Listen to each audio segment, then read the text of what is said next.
throwaway account because people know my main. I have been dealing with ulcerative colitis for about 10 years now. For anyone who doesn't know, it's an inflammatory bowel disease that requires strict diet management, medication routines, and occasionally hospital stays during flare-ups. My parents have been legally married for 30 years, but separated since I was 3. They've refused to divorce due to some complicated asset entanglements and family business interests. Both of them have been in relationships with other people for over 15 years. My mom's partner has completely accepted the situation, but my dad's girlfriend constantly complains about it and seems to think I should be her advocate in this whole mess. 3 months ago, I temporarily moved into my dad's home where my grandmother also lives. My apartment building was undergoing major renovations with lots of dust and paint fumes, which were triggering my condition pretty badly. The arrangement seemed perfect at the time.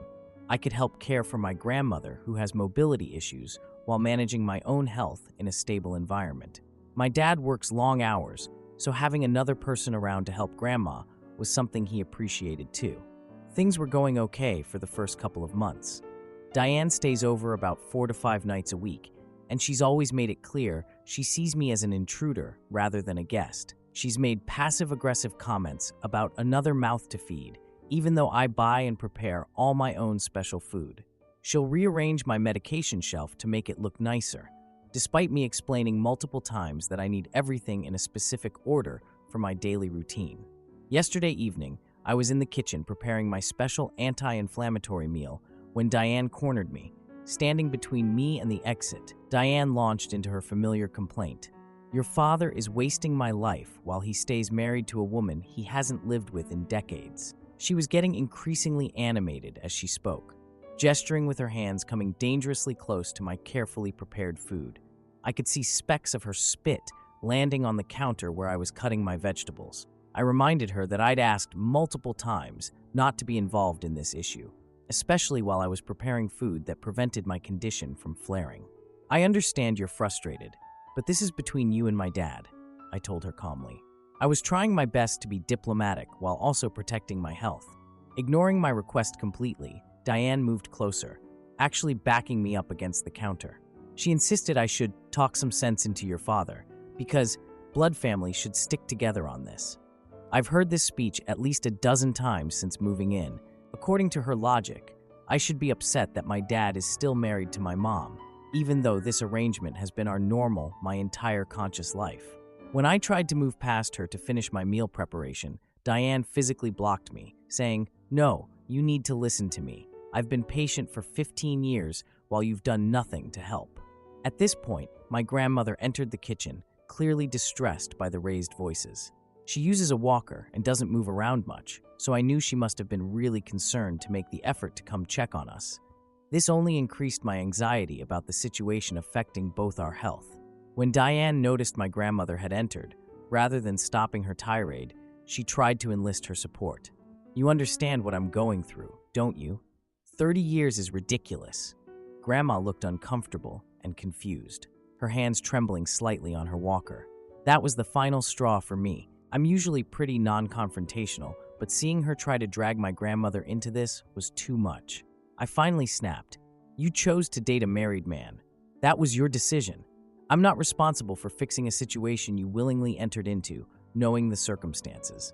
The kitchen went silent for about 5 seconds, and then Diane's eyes immediately welled up with tears. She stomped out of the kitchen and slammed the front door on her way out of the house.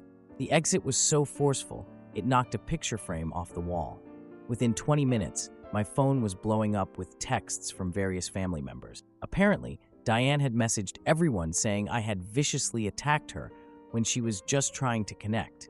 Some distant cousins I barely talked to were even messaging me, asking why I would be so cruel to someone who's practically family niece. My aunt, who has always been Team Diane for some reason, called to tell me I needed to show more respect to the woman who makes your father happy. I didn't even know my aunt had my number. My dad called from work not long after, and the first words out of his mouth weren't asking if I was okay or what happened. Instead, he told me Diane was devastated and expected an apology. He suggested I should keep the peace for everyone's sake, regardless of who started it. He has always taken the path of least resistance when it comes to Diane. After hanging up with my dad, my grandmother quietly approached me and took my hand. She told me she was proud of me for standing my ground. Then she revealed something that made my blood boil. Apparently, Diane corners her weekly with the same complaints, but she's too afraid of causing problems to speak up. My grandmother has been putting up with this harassment for months without saying anything because she doesn't want to cause drama in her son's life. I'm now sitting in my temporary room, stomach in knots. Diane has been sending passive-aggressive texts all evening about how some people don't appreciate what others sacrifice for this family.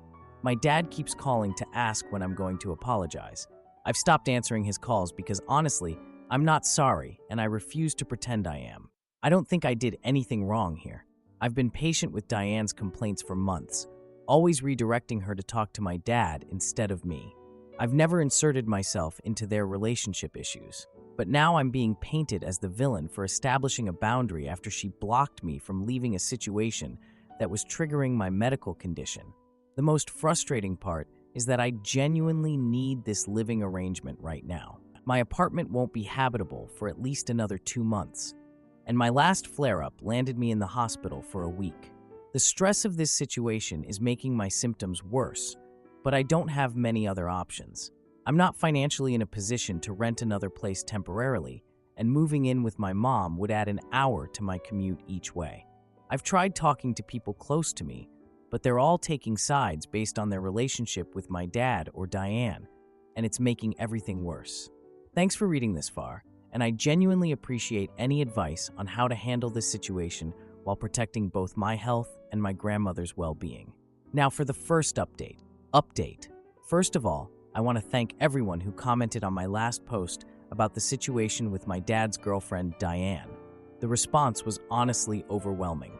I've been trying to follow your advice about setting boundaries, though things have gotten more complicated since then. It's been 2 weeks since the kitchen confrontation, and Diane has been trying to make my life difficult while maintaining her victim persona to everyone else. Classic manipulation tactic that many of you pointed out. She's been passive-aggressive around the house, playing the TV loudly when I'm trying to rest, and purchasing grocery items with ingredients that trigger my colitis. The other day, she brought home a pasta sauce with ingredients that trigger my colitis. And when I mentioned it, she said, "Oh, I completely forgot about your special diet." I ended up having to make my own dinner from scratch at 9 p.m. when I was already exhausted from work. My dad has been completely useless through all this. To address what many of you said, yes, he's always been conflict avoidant. Every time I try to talk to him about what's happening, he just gives me some variation of, "Diane is just emotional because she loves me," or "Can't you just be the bigger person here?" Translation, please continue being my human shield so I don't have to deal with her myself. The most frustrating part is that he genuinely doesn't seem to understand why I won't just apologize to keep the peace. All this stress has naturally caused a mild flare-up of my colitis. To those who asked about my health in the comments, usually I can manage with medication and diet, but stress is a major trigger. I've had to increase my medication dosage, and I'm constantly anxious about ending up in the hospital if things get worse. My doctor has already warned me that if my symptoms don't stabilize, we might need to consider more aggressive treatment options, which I absolutely cannot afford right now. Even more concerning is that my grandmother's blood pressure has been elevated during her last 2 checkups. Her doctor specifically mentioned it could be stress-related, and I can't help feeling partially responsible since this whole situation started when I moved in, though many of you pointed out this is not my fault, and I'm trying to believe that. Last night, things reached a new low. I was having dinner with my grandmother in the kitchen. Nothing fancy, just some plain baked chicken and rice that's safe for my diet. Diane walked in and immediately started slamming cabinets and drawers, muttering under her breath. My grandmother tried to diffuse the situation by asking if everything was all right.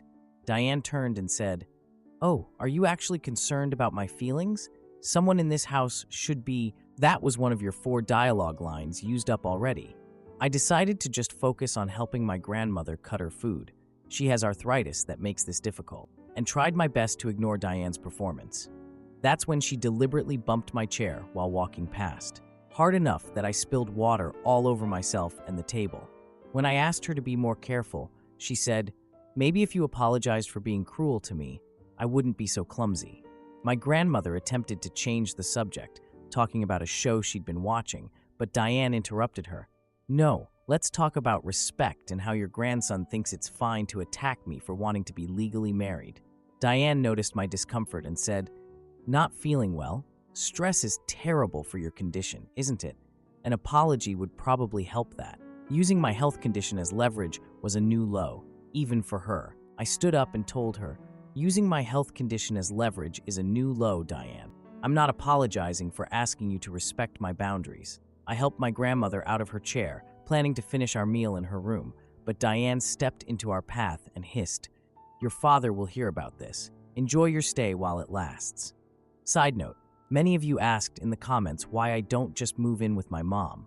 Her place is tiny and would add an hour to my commute each way, which would be impossible with my current health status. Plus, she has cats which also trigger my colitis, but I appreciate the suggestions. Later that evening, my dad came home from work and immediately sought me out. For the first time, he didn't look accusatory. Turns out, Diane had called him claiming I had threatened to have her removed from the house, which was news to me since I never said anything like that. The plot twist here is that my grandmother had also called him, giving him the actual play-by-play of what happened. Dad sat on the edge of my bed. He admitted he'd been taking the path of least resistance for years with Diane. His words, not mine. But seeing how her behavior was affecting both me and his mother was forcing him to reconsider some things. He didn't explicitly say he was rethinking his relationship with Diane, but it was the first time he seemed to be considering that maybe, just maybe, I wasn't the problem in this situation. That conversation gave me hope that things might improve, but I'm not getting too excited yet. Diane has spent 15 years perfecting her manipulation techniques with my dad, and one moment of clarity doesn't undo all that conditioning. As many commenters pointed out, this kind of relationship dynamic doesn't change overnight. For now, I'm just trying to minimize my interactions with Diane and focus on getting my health back under control. The renovation on my apartment is still going to take at least another month and a half, so I'm stuck here unless things become completely unbearable. And no, staying in a hotel isn't financially feasible for that length of time, to answer another frequent question. Thank you all for the supportive comments on my last post, especially those of you with IBD who shared your own stories. It helps to know I'm not alone. I'm trying to implement the strategies many of you suggested about documenting incidents and setting clear boundaries. I'll update again if there are any significant developments with this situation, especially now that my dad seems to be waking up to what's happening. Taking it one day at a time for now, but at least Grandma and I have each other's backs in this mess. Now for the second update. Update 2. Well, you guys were right about things getting worse before they got better. First off, thanks for all the supportive comments and advice on my last posts. Reading your experiences has been one of the few things keeping me through this. It's been a week since that dinner incident where Diane used my colitis as a weapon, and things have reached high levels of tension in this house. My dad's finally starting to see through Diane's manipulation tactics, which is both a relief and frustrating because, dude, it only took you 15 years to notice? My mom and Leon have been amazing through all this. After I filled them in on what's been happening, they've been checking in daily. Mom wanted me to move in with them, but as I mentioned before, that's not feasible with my health. Leon even offered to come stay with us for a few days as backup, which was touching, but would probably just escalate things with Diane. What's been interesting is learning that Diane has apparently been contacting various family members claiming I'm on some mission to destroy her relationship. Projection much? Several cousins and an aunt have reached out asking what's really going on after getting weird texts from her. Grandma's health has worsened from all this stress. Her doctor called yesterday after her latest checkup and was direct. Her blood pressure is dangerously high, and if the home environment doesn't improve, we could be looking at potential heart complications. When I heard this, I felt guilty, even though logically I know Diane is the one causing this situation, thanks to those of you who've reminded me I'm not responsible for other people's actions. Meanwhile, my colitis has been getting worse despite increased medication. I had an urgent consultation with my specialist yesterday, and he's concerned about the rapid deterioration. We're discussing adjusting my treatment plan, possibly including immunosuppressants, which is not ideal during a pandemic. Yay, more things to stress about. He wrote, "Reduce stress" as the first recommendation on my care plan, which made me laugh because something is so impossible, it becomes absurd. My dad has been spending more time at home this week instead of working late like he usually does. I think he's finally starting to witness Diane's behavior firsthand instead of just hearing her version of events. He's been unusually quiet, watching everything with this furrowed brow. Still avoiding direct confrontation, but at least he's present. This morning, everything escalated beyond what I could have imagined. I went to take my morning medication and immediately noticed something wrong. My pills were rearranged in the bathroom cabinet, and after counting them, I'm meticulous about this because these meds are expensive and crucial, I realized several doses were missing from my prescription. Not just 1 or 2 pills that could be explained by me dropping one, but enough to be concerning. When I found Diane in the kitchen and asked her about it, trying to keep my voice neutral because stress equals colitis flare, she just shrugged and said, "Maybe you miscounted, or maybe you should keep your things in your room if they're so important." Her tone was so dismissive. Grandma was sitting at the kitchen table and quietly mentioned that she'd seen Diane going into my bathroom yesterday while I was at my doctor's appointment. The look Diane gave my grandmother was intense. That's when my dad walked in. He'd apparently overheard the conversation from the hallway, and for once, he didn't immediately jump to Diane's defense. Instead, he actually looked mad as he asked her why she would touch medication that wasn't hers. Diane was going through a transformation. She went from dismissive to tearful in seconds, her voice increasing as she claimed she was just organizing the messy cabinet and that everyone in this house is determined to vilify me. Classic Darvo: deny, attack, reverse victim, and offender. Learned that term from you guys in the comments, and wow, does it apply here. Then Grandma revealed something important. In the steadiest voice I've heard from her in weeks, she said, "You've been taking my heart medication too. I've had to count my pills every morning because some keep disappearing." I don't think I've ever seen someone's face change color so quickly. Diane went bright red with fury, turning on my grandmother and practically spitting as she said, "How dare you accuse me of stealing? This is what happens when you let ungrateful family move in. They turn everyone against you." And then, the moment I never thought I'd see, my conflict-avoidant father actually raised his voice. "That's enough," he said. "These are serious medications, not aspirin. People's health is at risk here." Diane left the house angrily, slamming the door so hard that the pictures rattled on the wall. Within minutes, my dad's phone started blowing up with texts. He didn't say much, but from his expressions, I could tell she was cycling between apologies and accusations, the classic abuser playbook that many of you pointed out in my previous posts. That evening, once things had calmed down somewhat, Grandma revealed something that broke my heart. She's been keeping a small notebook where she logs her pill count every day for months, noting discrepancies. She showed it to Dad and me, clear evidence that pills have been disappearing regularly. When Dad asked why she hadn't said anything sooner, she admitted she was afraid of being dismissed as forgetful or confused because of her age. Dad looked ill as he read through her notes. For the first time since this whole nightmare began, he sat down with both of us at the kitchen table, no phone in sight, and actually listened. He apologized to both of us for his years of passivity.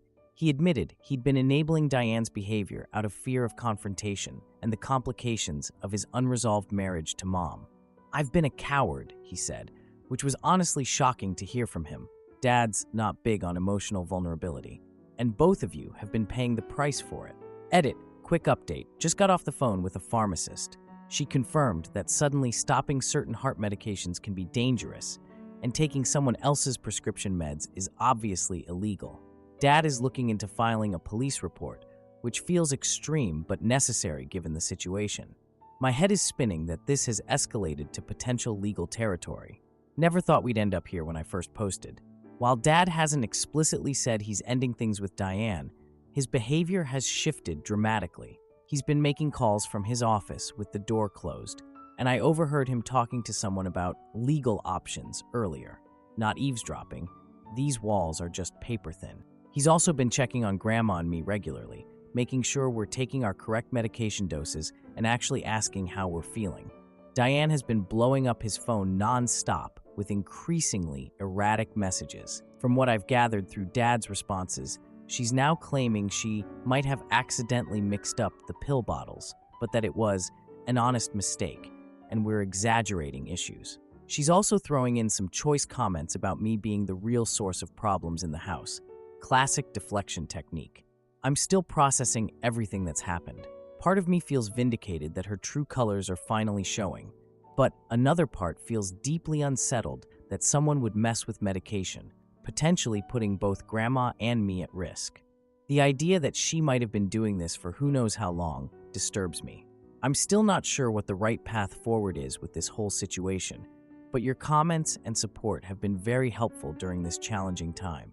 Dad seems to be finally waking up to reality, but 15 years of manipulation won't be undone overnight. All I know is that something has to change. Grandma's and my health literally depend on it. Now for the final update. Dad finally stood up to his girlfriend who was stealing our meds. We pressed charges. Hey everyone, I can't believe I'm writing this final update. Thank you all so much for your support and advice throughout this situation with my dad's girlfriend. It's been about a week since my last post. A lot has happened since then, and I'm still trying to process it all. But I wanted to give you the resolution many of you have been asking for. After Diane stormed out that day, she's been staying at her sister's place. My dad changed his phone number yesterday because she wouldn't stop calling. We're talking 30+ calls a day, alternating between apologies and accusations depending on her mood. It was exhausting for everyone, especially my dad, who's been trying to make up for years of enabling her behavior. My colitis has improved a bit with her out of the house. My doctor says it'll take time to fully stabilize, but I'm hopeful for the first time in months. Grandma's been doing better too. Her blood pressure readings are finally moving in the right direction, though her doctor is keeping a close eye on her heart function after the medication tampering. The most surprising development is that my dad consulted a lawyer about two things: the medication theft situation, and finally proceeding with divorce from my mom after 30 years of separation. He's having regular civil conversations with my mom about finalizing everything. Mom's partner Leon is helping them navigate some of the business entanglements that kept them legally bound all these years. But things got wild yesterday afternoon. Grandma and I were in the living room going through her medication schedule to make sure everything was organized properly. We were talking about getting one of those timed dispensers when we heard a key in the front door because I knew exactly who it was. Diane walked in carrying shopping bags and immediately commenting on how messy the living room looked. She barely acknowledged us before heading straight for the master bedroom. I texted my dad immediately while trying to keep my stress levels down. Grandma, who is very calm, asked Diane what she was doing here. Diane just said, "I live here, unlike some people." The implication was that Grandma and I were the intruders. We could hear drawers opening and closing from all over the house. She was taking things that clearly weren't hers. I stayed with Grandma because I wasn't about to leave her alone with Diane, but I kept texting updates to my dad, who said he was on his way home from work. When my dad arrived about 20 minutes later, he found Diane trying to take Grandma's antique jewelry box. This box contains family heirlooms that have been passed down for generations. Diane claimed my dad had promised it to her years ago, which Grandma later confirmed was not true. My father positioned himself between Diane and the door and said, "The only things leaving this house are items you personally purchased, nothing more." Diane cycled through her manipulation tactic. She first expressed indignation, then tried to soften her approach, then showed tears. When none of that worked, she said, "Fine, I've wasted 15 years waiting for you to get your priorities straight. Enjoy your dysfunctional family." As she tried to leave with several bags containing a mix of her stuff and our belongings, my dad took them from her and said they would sort out what was hers and return it properly. He also mentioned they needed to discuss the missing medication situation. Once Diane finally left without Grandma's jewelry or any of our other belongings, my dad revealed he'd spoken with both his lawyer and the police about the prescription medications. Stealing prescription drugs is a serious offense, especially when one of those medications is for a heart condition in an elderly person. The police are taking it seriously. Grandma was worried about retaliation. Diane knew our routines and still had a house key. Dad immediately called a locksmith, who came that same evening to change all the locks. We've also installed a security camera system that Dad had been meaning to set up for years. The most shocking part of all this came after the locksmith left. We were sitting in the kitchen, having a cup of tea, when my dad made an announcement. After decades of this situation with my mom, he's finally initiated formal divorce proceedings. He acknowledged that their arrangement had damaged multiple relationships and needed to end. He apologized for putting Grandma and me in the middle of his relationship drama with Diane. It's going to take a while for things to fully resolve. The police investigation is ongoing, and we're still cataloging everything in the house to make sure nothing important is missing. Dad seems both sad and relieved. He's mentioned several times how peaceful the house feels now. As for me, I'm going to stay here at least until my lease at my old apartment is up next month. My colitis needs the stability, and I want to be here for Grandma and Dad during this transition. It feels like we're finally becoming a functional family unit after years of walking on eggshells around Diane. Edit. Wow, this blew up overnight. To answer some common questions. 1. Yes, we've documented everything, including Grandma's medication log and my missing pills. 2. Diane has been blowing up my dad's social media since she can't reach his phone, mostly posting vague, you never know who will betray you type stuff that's just sad at this point. 3. The police called this morning and they want us to come in to make formal statements tomorrow, so this is definitely being taken seriously. 4. To the person who asked about my mom's reaction, she's been incredibly supportive and even offered to help with legal costs if needed, though Dad declined. Their relationship is better now that they're finally moving toward divorce than it has been in decades of separation. Sometimes the hardest experiences teach us the most important lessons about boundaries and standing up for ourselves. I never thought my father would be the one learning these lessons at 60-something years old, but I guess it's never too late to grow a backbone.